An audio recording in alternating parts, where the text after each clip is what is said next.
Hello and welcome to the Good Dr. Art Show. I'm your host, Dr. Stephanie Stoddart, and I invite you to sit back, relax, and enjoy as we learn actionable tips to prioritize you for more ease and fun without sacrificing your clinical income.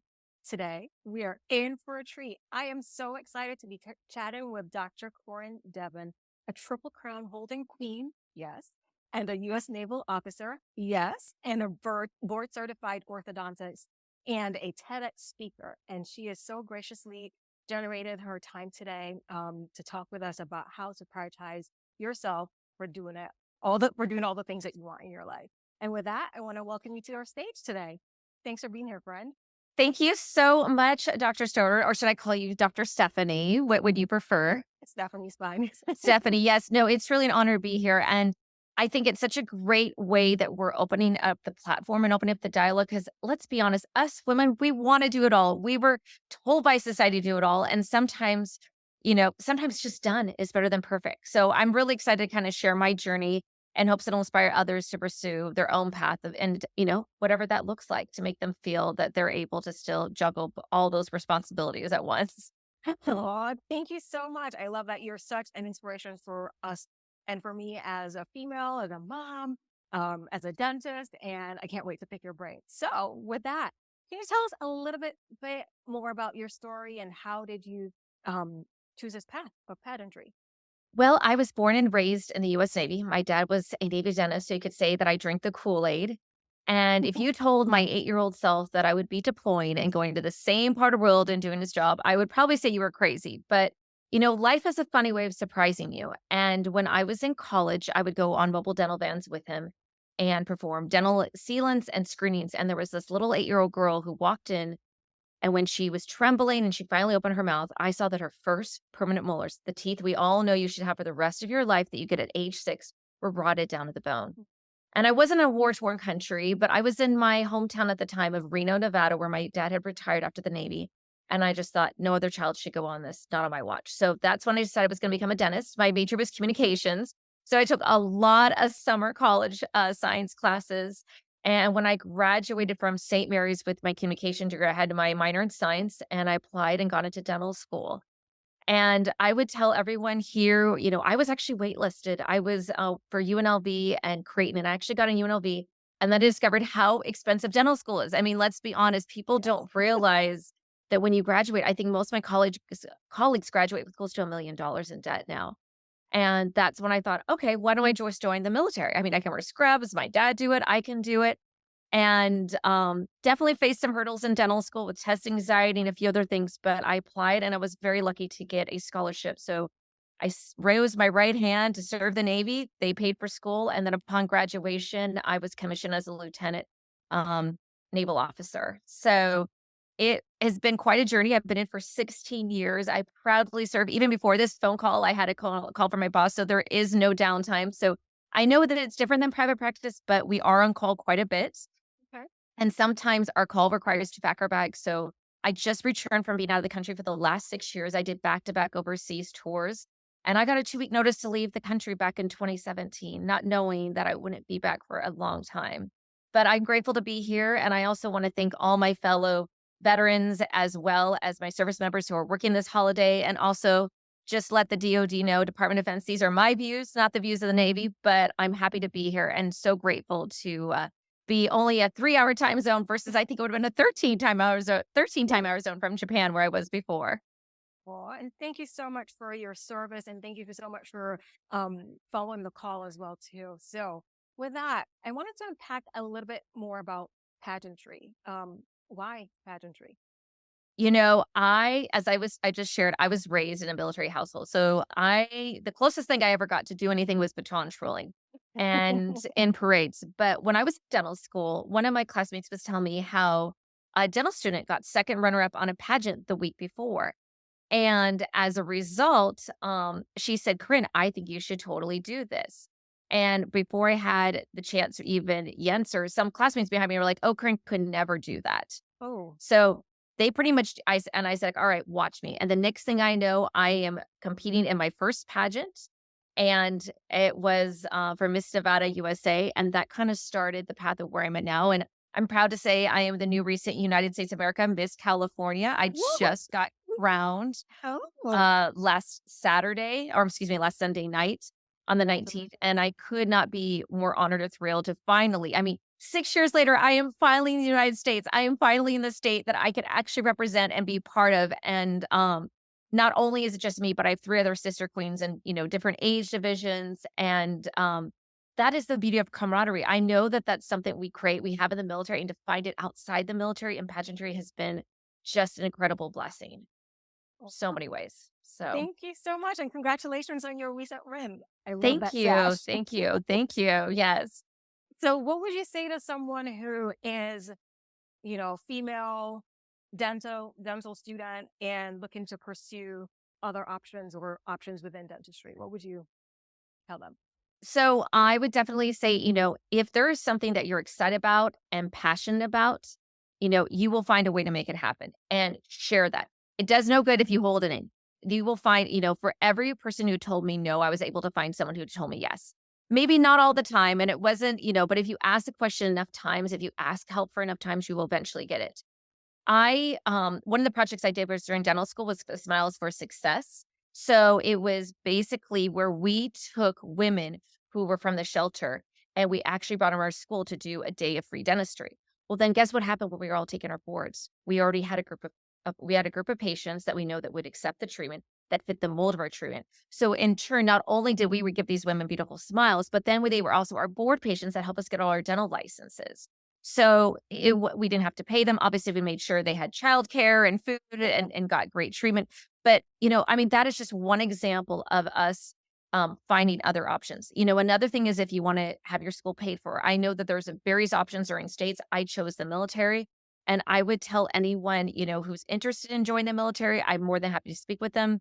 I've been to many countries, 50 and counting. I'm an orthodontist. I trained in the military, and there's also a lot of options to lead humanitarian missions. We've got 2 ships out right now, the USS Comfort and USS Mercy. They're doing mission trips abroad. So, it really depends on, what does that life look like for you after dental school and what do you envision? Because, if it's just private practice, that's great. But if you're looking to kind of stretch your sea legs or try something more or have a sense of adventure, this might be something for you to explore. I love that. I love how you said just, really like tapping into your passions as well too. And I think sometimes we are, maybe afraid because we may fear like judgment, fear of being rejected, fear like thinking about like what others would think if we were to choose a different path. But I'm so happy that you chose a path for yourself and others are doing the same. And it has made such a difference in the level of probably the level of care that you provide to your patients as well too. The level of love and trust with yourself as well too. And that makes a difference because we all want happy, healthy healthcare providers as well too, right? So 100%, at I love 100%. that. And the beauty in the military is, just like in dental school where the fees are reduced in the military, our patients don't have to pay anything for the care. So at the same time, you're not limited by finances, which is nice. But we have other limitations such as supplies and our patients deploy. So sometimes you can't do everything in your time frame. And that's tough. Some of my patients, I do have to tell them, you have to choose what's more important right now, your career or your teeth. And it's tough. It sounds so trivial, but when they're getting, I do orthodontic surgery. I work with a group of very talented surgeons to do orthodontic surgery in combination with orthodontics, and that's specifically what my practice is limited to at this place at my career. It's not always been that way. You get to say yes to people that have never been told yes, and that's really exciting. Because then people feel like you believe in them, and you can do extraordinary things when people believe in you. Oh, I love that you're landing on that. Believe in other people and believe in yourself. How has that carried you on your journey into becoming a TEDx speaker as well as an author? So, as a TEDx speaker, that was a goal and dream of mine back since 2019. And then we all know what happened in 2020. I was actually in Italy when the pandemic hit. And I thought, gosh, like when else am I going to have to do it? But I looked at it as I get to have this time to focus. I get to have this time to work on things. And that is where I learned to, and one of my good fellow officers, Kelly Sabrachi, says, what is meant for you will not pass you. And I truly believed it, and so I leaned in. I learned from several other naval officers on how you can write a book on active duty because that's a whole 'nother topic I could go way into, and also how to speak while you're on active duty. And what I learned is that you will make time for things that are important. You will figure out, you will also reach out to many people. So in my book, I actually list a lot of resources of people that I reached out to, people who I would trust, vetted, would go back to over and over again. And I think that's important, especially in a world we have where people maybe do something once and claim they're an expert. These are people that I would pay tens of thousands of dollars, that I would sacrifice time, sleep, money, energy, because I know they care so much about helping with the TED Talk or helping me with my book or helping me with the marketing. That to me, that speaks dividends. And I think we can appreciate that as providers, that when we know that we are giving our heart or soul into this treatment as if it was our own child or our own mother or father. And sure, people know that and they feel that. And that's very authentic. That's very genuine. Can't hide that. And so that is what I did every single day I wrote, when I was overseas, until my book was published in April of 2022. And sometimes it's only 10 minutes a day, sometimes it's an hour a day. Writing a book is a labor of love. And through that, I was able to build my TED Talk that also came from a talk I did for the American Association of Orthodontics. And um, maybe a couple tricks that I learned when Yeah. you do your talk, it always helps to have a book. It gives you leverage, it gives you credibility, but it also, you learn how to speak more elegantly, and you also learn how to speak with conviction. And sometimes people are like, "Well, you're in the military, you did that all the time." Yes, you do it all the time, but sometimes you don't know when you have to do it. Very often, we are reading the book as we are writing it. And to have that level of skills to walk in a high stakes meeting or to deliver a message to people who are literally dripping on every word you say, those skills not only came from it for the TED Talk, but also came from pageantry. Because I gotta walk an interview. I gotta answer, questions on what's happening in our world with current events, and I have to do so in a way in a very short time frame, but also with a group of people who are really, judging what you're saying and thinking of how well does this person, speak on their feet. And I think that goes back into dentistry. Sometimes we have to deliver news to our patients that isn't the news we want, isn't the news we know they want, but it's the truth, and we gotta be honest and give them all the options. And I feel like that's been a beautiful bridge from being a naval officer, being in pageantry, and then also being an orthodontist.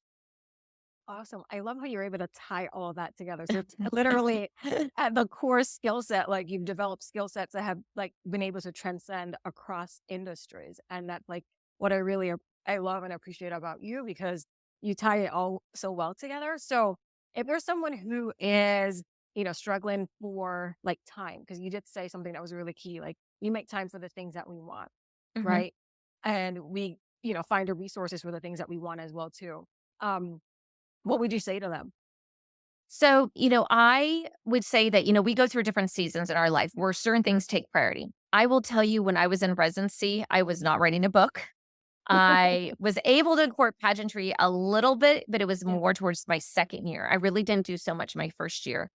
And where really what I and I would tell, and especially during my boards, I would say what I did is I knew I'm not a strong test taker. So what I would do, and I also knew this is what I would tell you is know your strengths. If you're a morning person, you're an evening person, if you're a mid-afternoon, think about the time that you are the most productive that causes the most brain power. So what I did is I knew I'm a morning person, and I knew if I could put an hour in for my boards every single day from January, by the time I hit April, I would have 100 hours in. And depending on how the rest of the day went, if I got in more time, great, but at least I knew in on my checklist, I had that thing done that would just kind of weigh on me all day long if I didn't do it. So, what I started doing in residency is I would wake up, I think around 4:30 in the morning. I would get to the office by 5:30 and I would do an hour of studying from 5:30 to 6:30 Wow. before my classmates came in. And then the rest of the day went, and then if I had time and I wasn't probably working out. That's when I started learning how to meal prep, but I really wasn't focusing on my physical fitness, I will be honest. And I tell people I had to set boundaries, because if you don't set boundaries, other people are gonna set them for you. And saying no to something means you get to say yes to something else. And that is something I really want to stress, because I know it's really hard in our day and society. We want to do it all. And I would tell people there's certain places in my life where things took the front seat, and other times where they took the back seat. And that's okay. You can't spin all those plates at once, but you got to focus on what are the most three, the top three, the top four plates that you really want to focus on. And then let the other stuff, you don't have to let it go, but you're just like, it's gonna take a back seat right now. I'll get to it when it needs to move to the front. And so I did that, took my boards, passed my boards, and then after that, I switched that time to working out at the gym. and it's been pretty much routine in my schedule ever since. But even training for this competition, I was working with a walking coach, a movement coach. And so I had to give up 2 of my morning gym sessions to start working with her. She was in the UK, and that was the only time we seemed to kind of fit it in. And it's tough. It is really, really tough, but I think that's again, you make time for things that are important in your life, and this is a way that I found it to work in mine. So, Love that. Love that. Love that. Love that. So the other thing too, like, I guess one of my things is I'm noticing like a lot of healthcare providers, like sometimes we don't choose ourselves. Like I notice how well you prioritize what it is that you're trying to accomplish, perhaps for that season, that time of day, according to what goals that you're, working towards. So I love that you said, boundaries. That was something that's super important, like just knowing who you are at the core and having those boundaries in place.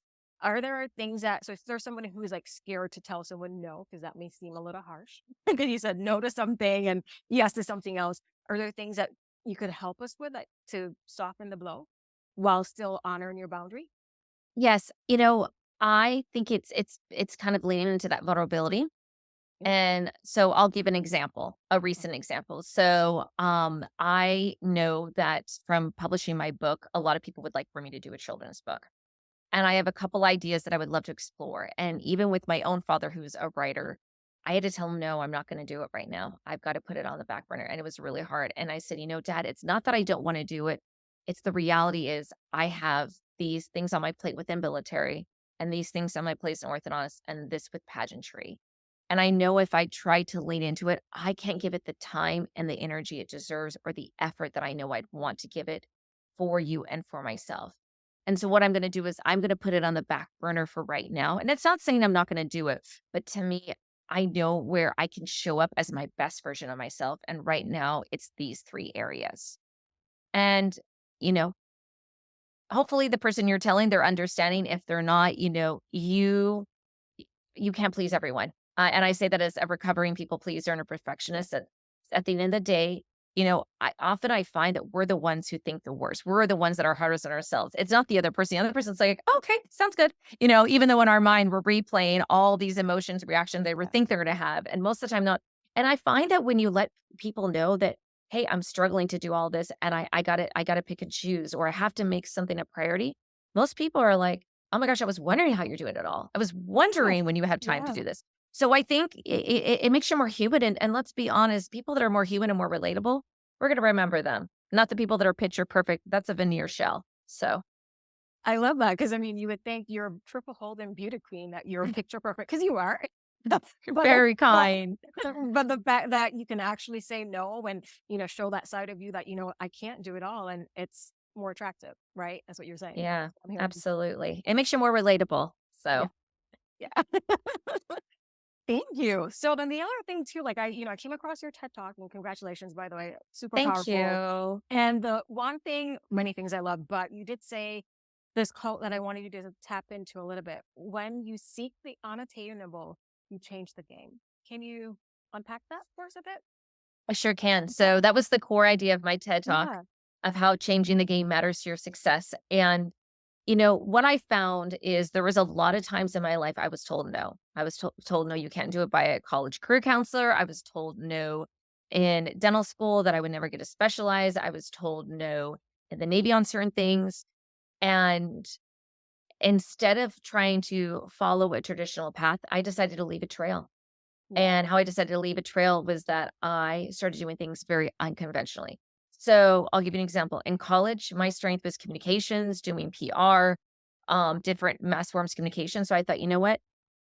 Dental schools, we need good leaders. Our world needs good leaders. As dentists, we are leaders. We are role models in our community. But if I don't know how to communicate a message properly or know how to relate to my patient, my chair, how am I being of service as a dentist? And so that is why I actually tied in. I actually did a dissertation on how effective communication strategies can help children in public healthcare settings.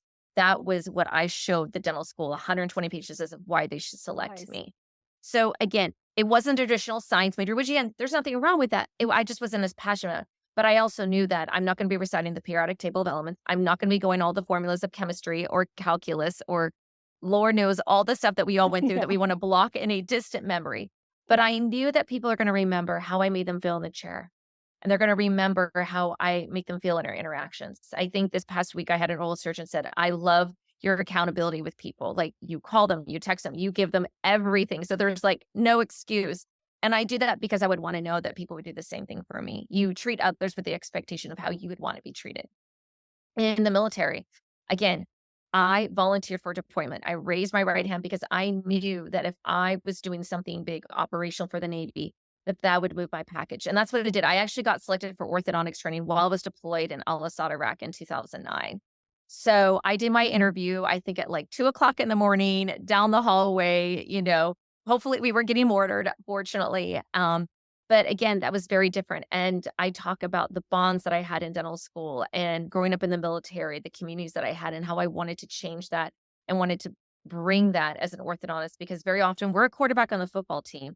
I am working with the surgeons, I'm working with their chain of command, I'm working with other specialists and trying to bring everything together. And, I tell people there are certain areas that we all have our strengths. And I tell people I don't really try to focus so much on my weaknesses. I ask for help, absolutely. But what about if you capitalize your strengths? Yeah. How powerful could you be by capitalizing your strengths? And I'll give you a great example that I just learned recently. So I was speaking at a military convention recently, and I saw a great talk about women at war. And what happened was during World War One, when they had the call lines and they had the different operators, it was taking men about 35, 45 seconds, almost a minute to connect the call. All of a sudden, one of the generals, and I'm blanking on his name, I need to go back in my history. He noticed that women were telephone operators and in states were able to connect the phone lines. He brought them over. Guess how much the time shortened? To about 5 to 10 seconds. Could you Wow. imagine the thousands of lives were saved because they could Yeah. get those calls for the medevacs, they could get the calls for or to be on the front lines. So again, I always tell women it's like, don't look at it as a competition, but look at like, what do you have that you can bring to the table that with your eyes blinded shut that Yeah. you can speak the truth or that you can bring that no one can touch you on? Because we all have it. We all often have those skills. That's what you bring to the workplace as a dentist. That's what you bring at whether it's at home or for me in pageantry or in as an orthodontist in the Navy. So I love it. Bring it. I love it. I can boil it down to bring it. Watch me. I got yeah. you, boss. Yes. I love Yes. it. Girl Yes. power. And also on the flip side, admitting when you're wrong. I mean, or admitting when you're struggling. There are so many times that I bring stuff to colleagues and be like, "Hey, you know what? I clearly missed this. How can I do better? What can I do next time?" It is so easy with us going to our school so long to kind of have this ego. But I'm going to tell you, I learned very quickly in residency, being the only female in my program, that you have to, like, if you acknowledge, like, hey, sir, I've got 365 days. Maybe, of course, I don't know. What can I do? It's almost like you just deflated the process and and you just kind of lift any, defenses that people may put up. And they're like, oh, wow, this person wants to learn. And when my credits stop talking to me, that's when I get nervous. I think it's very refreshing when people see that and you kinda like it makes you more human, and again, our world needs people who are willing to take that feedback because it means it shows that you're not only a strong leader, but you're also a very humbled one and one that really, catches your people's bullets. That's what something that we have to do in the military, so yes.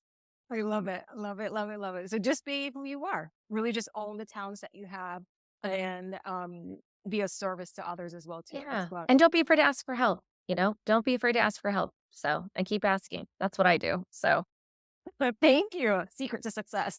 yes, yes. So before we wrap up here, I know you've shared so many nuggets with us, but if you were to leave us today with one single action tip that we could implement right away, what would that be? Think about an area in your life that you wanna improve.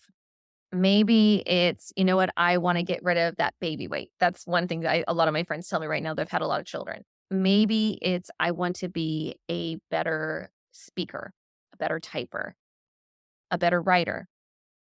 Spend 10 to 30 minutes on that before 7 AM, and I'm gonna tell you why. There's actually Yeah. good science that talks about this. If you spend 10 to 30 minutes a day on this, you're not gonna become a better speaker that week. You may not become a better speaker that month, but over time, that cumulative effect of working on whether it's doing a 10-minute abs class, doing a 10-minute speaking class, it's gonna compound. And over time, there's gonna be a point where you're gonna come to it and you realize, like, oh my gosh, I have abs, or oh my gosh, I am not stuttering. Wow, my emails have gotten better, or you fill in the blank have gotten better. But that was something really strong and really powerful that I learned earlier on. I have to thank Mel Robbins for that. She talked about incorporating something earlier in the day because when you do that, you're training your mind to think about that. And then subconsciously it's in your mind all day long and when you sleep. So that way, that would be something that I've learned is in doing it consistently. If you're persistent, you'll get it. But if you're consistent, you're going to keep it. And that is one thing I could share with your audience before we go. Oh, thank you so much. I mean, all wonderful pieces that we can all take away right away and put into our lives. But that, I think that is the game changer, just the consistency and being able to build that habit. And it also cements that trust in yourself as well too, I believe. 100%. Yeah, So 100%. yeah. Hey, so thank you so much, Dr. Corinne, for your time today and for sharing your expertise with us. I encourage everyone to follow you on the socials, and how can they reach you? So they can either reach me, so my Instagram, Facebook, and YouTube, as well as website is Dr. Corinne Devin or www.drcorinnedevin.com. And that's DrCorinnedevin. So you can absolutely reach out to me on any of those or was LinkedIn and Facebook. And I'd be more than happy to answer all your questions, whether it's pageantry, being an orthodontist, being a naval officer, you name it. But again, thank you so much for your time. It was truly an honor to be part of your show and truly what you're building here. Thank you so much. And with that, I want to say thanks for joining us today. Stay tuned for more insights and inspiration at the Good Dr. Arbic Show. Thanks for catching us with us today. See you again next time. Have a good day. Bye.